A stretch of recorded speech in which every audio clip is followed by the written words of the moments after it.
And 5 minutes later, in Carroog, she plays her football at Chelsea. They've just recently won the WSL. Buried the chance that she got 5 minutes later and 1-0. Instead of going in, Ireland had 3 gilt-edged chances. I'm talking massive chances. Lily Egg, as I said, Amber Barrett had 2 unbelievable chances. The header, she gets underneath it completely, Paul. I think she doesn't need to get as much power as she does. If she scores that, it's at least 1-1. Then there was a chance later on in the game where a Swedish defender miscontrols us. Barrett gets a touch to it. If she gets enough of a touch to it, she can get it past the keeper. But unfortunately for her, the touch she made, the first touch is very, very poor. Goes right into the keeper's hands, and the chance is gone. 3 big misses. Now, to be fair, Sweden did have chances as well. I think like literally 5 minutes left on the ball, 5 minutes into the second half, or 50 or 60 minutes, I can't remember. Great goal by, I forget her name now, but she plays her football for Barcelona, and they've just recently won the Champions League. And then Ireland are chasing the game. The gaps between midfield and defence, there's too much of a gap. Sweden are picking holes in the Irish defence. Ireland are trying to get back into the game, and they hit us on the counter-attack for Carroll's second goal and Sweden's third. So I think Ireland were more disciplined in the game we're talking about now, the 1-0 loss. I think it was a performance that actually reminded me of the time they got a 1-1 draw with Vera Pauw. It was more disciplined, it was more defensive minded, but I think we got up the pitch as much as we could as well. And I think, to be fair, Paul, I think we actually put in a bit, strange as I say, I think in terms of the performance, I thought the performance was actually better than the 1-1 draw we got with Vera Pauw. But unfortunately, this is all about results. And very, very poor goal to give away, Paul. 84th minute. Sweden are nearly running out of ideas. We've defended it really well. Courtney Brosnan hasn't had many saves to make, to be fair. She hasn't been... The 2 or 3 would say what I call middle save, which is saves you'd expect her to make, and she did make them with that. Yeah, she did. And I think we were... I wouldn't say we were comfortable, Paul, but we weren't exactly on the rack either. Yeah. And Sweden, they were getting frustrated. Ireland, they were doing a little bit of the dark arts, Courtney Brosnan. No, I'm ready to burst here. No, with the goal. She can go off, has to be held up. No, I'm going to have to come in there.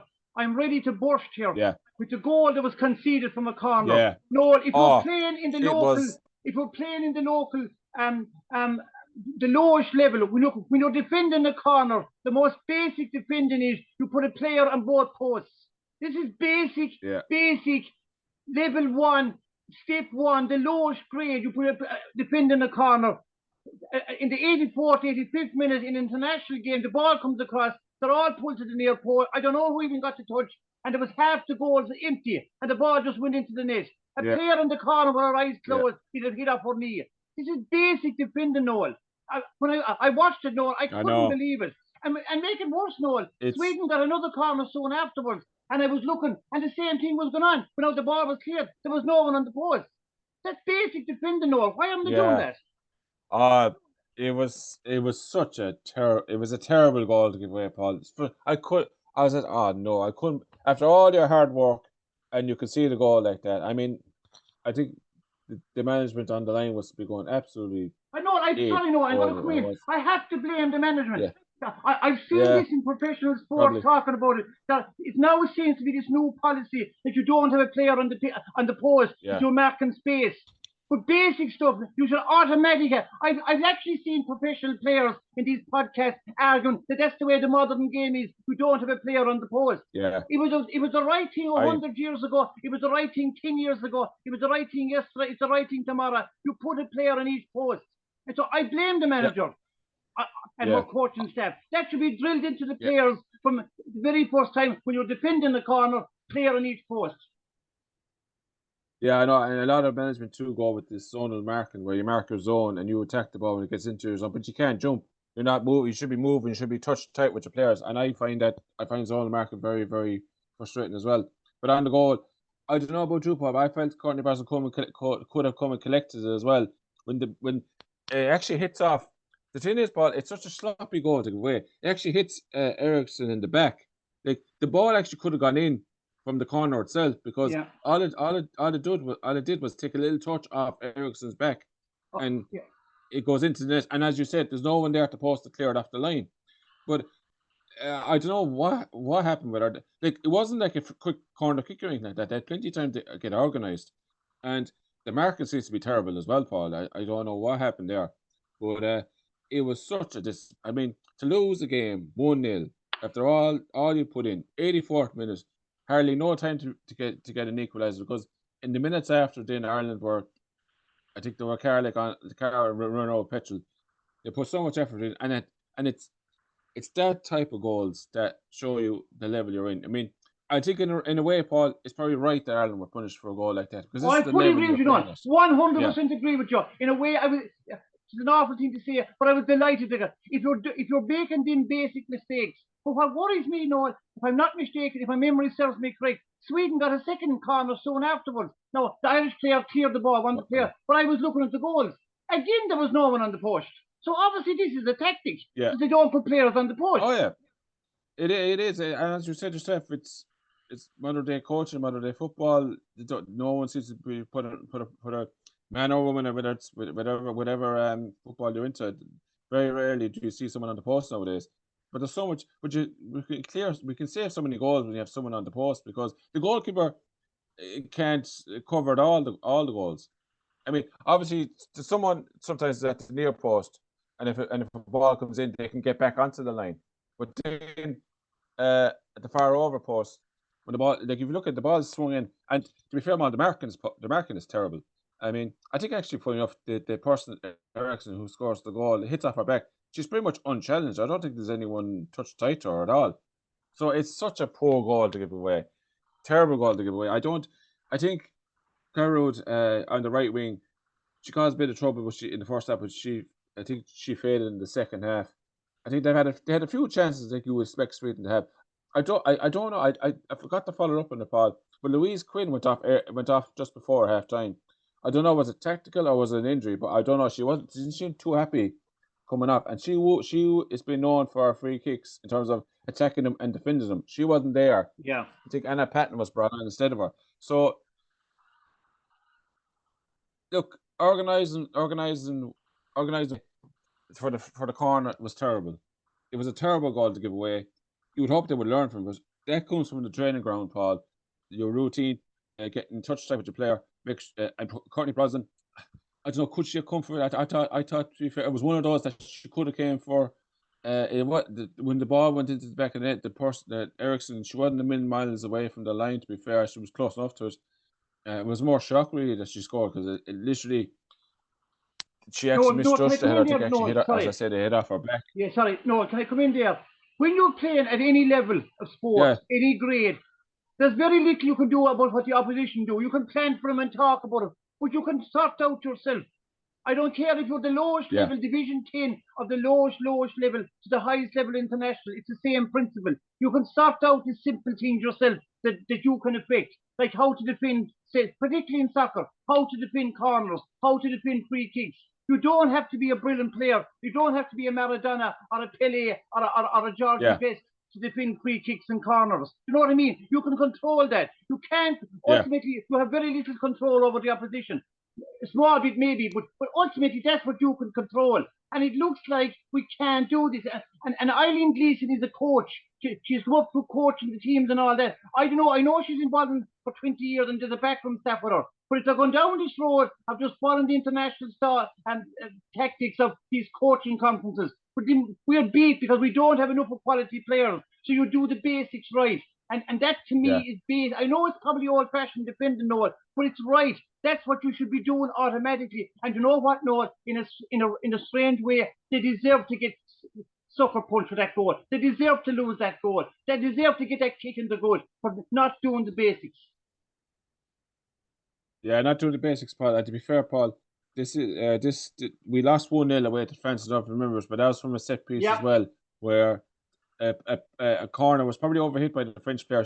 She managed to get a touch to get it across the goals, and there was another French player who wasn't touched tight, wasn't marked as well as she should have been. It gets the tap in, and in that game we only lost 1-0 as well. That's the only goal of the game. That was early enough in the first half, if I'm not mistaken.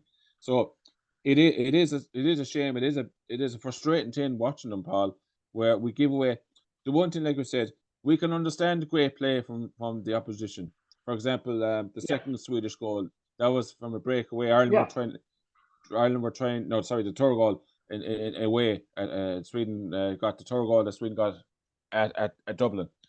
You can understand it because you're trying to get back into the game, and it's just their quality. They break on you, and Crosby made a good save, and Crosby made a great save, but then Carroll scored the goal and the rebound. You can understand that because you're pushing, it's late in the game, and you're trying to score. To be fair, rather than sitting back, because you might as well try and score a goal besides sitting back and getting beaten anyway. But some set pieces, like we pride ourselves on set pieces, attacking and defending them. But unfortunately, Paul, that's 2 defeats now, away to France and away to Sweden, where we've given up cheap goals, and you can't do that at this level, because although we've actually played well in attacking side, we just cannot take our chances. We can't punish teams when we're on top. We were on top against Sweden. We had 3 big chances, huge chances, and we missed them all. We can't afford to do that because sadly we're just not as good as these teams. And the proof is in the pudding in the table. We're bottom of the table. Now, to be fair, Paul, before a ball was kicked, you and I did say we would be lucky to get a point. But we have been in games where we should be getting a point. That was a point. That would have been a massive point. I know we were as good as out of running for first and second. But to be fair, we were never really to be in the running anyway. But to get a point against away to Sweden in the group we're in, after getting well, no, to be fair, we played well at home, but we still lost 3-0. That would have been a good result for Ireland. Good response after losing 3-0 away in Dublin in our home patch. To go to Sweden to get a 0-0 draw, that would be something to build on. Unfortunately, now we're going into the England game, Paul, in July with 4 defeats, and there's another defeat coming, sadly, and probably it's coming. There's a game they're going playing in Cork Creeve against France at home for the July game. Can I come in there, Noel? I want to have a criticism of the captain, Katie McCabe. She got a stupid, in my opinion, yellow card, which will put her out of the game against England. Again, the Swedish player was past an Irish player, but she wasn't straight throwing goals. There was 2 more Irish players around, and Katie McCabe went in with a body check. No, blatant body check, no effort for the ball, definite yellow card. She's missing the next match. That is terrible stuff, Noel. And I don't care if she plays for Arsenal. And I see online people say, oh, that's a typical tackle. Rubbish, Noel. She's a seasoned professional player, playing for one of the top clubs in England. That is basic stuff. And again, there's no good. And now our team is going to suffer away to England, which will be a tough game. One of our top players, in terms of experience, playing with the top team in England, she's now suspended. A silly, stupid, childish, what I would call lazy body check, no effort for the ball, and there was no need. It was 1-on-1 with the goals and the sides were level. You know what you do is to get a yellow card and accept it. But she wasn't. The Swedish player was not to around the halfway line roughly and putting herself out of the game. Silly, stupid stuff. And to see comments on social media, that's just a typical tackle. She's not learning the game, and I would even consider taking the captaincy off her. If I was the manager, Noel, I'd be absolutely ballistic with that. Yeah, Paul, when I saw it, but the trouble is with Katie McCabe, she puts in, no, she's one of our best players, I accept it, but to be fair, she does make tackles that are needless, and she's had, like, in nearly every game, she does pick up yellow cards, so that's something that she has to control, and we can't do without her, because she's one of our best players, we need her, and to be fair, we would have needed her against England. Now, to be fair, even with her playing against England, I think this is a defeat coming anyway, but it's going to be even harder now to get something from the England game, or get a respectable result, because she's one of our best players and she's missing. She's the captain, and it's frustrating because people say, "Oh, she gets a lot of yellow cards," but she has to try and stamp that out, because we can't have a player suspended. We already are at a disadvantage in this group because we simply do not have the players that Sweden, France, and England have. We need all our best players on the pitch, fit and ready to play, and unfortunately, when you can understand injuries. That's fair enough. Every player, but the one thing that player can control is suspensions. When you don't make late tackles, when you don't make stupid tackles like she did there, and she probably would feel she needed to make, but she didn't.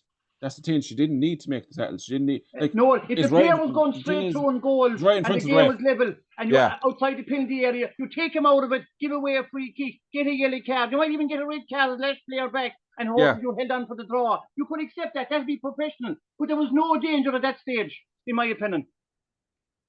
Yeah, it needless, Paul. Like I said, needless. silly, stupid, not necessary to do because there's a player right beside her because I think I think it was Catteroot that had passed McCabe. Well, I think there was Stapleton, I think, or someone like that Yeah. was right beside McCabe. So she had backup, and I don't know, was it lack of trust or whatever. She felt she had to make the tackle, but she knows she's on a yellow card from previous game, the game against England. And the trouble with McCabe, she does like. I wouldn't put it past her to getting a yellow card now in Cork if she's fit and ready to play against France. Like, she has to be more disciplined.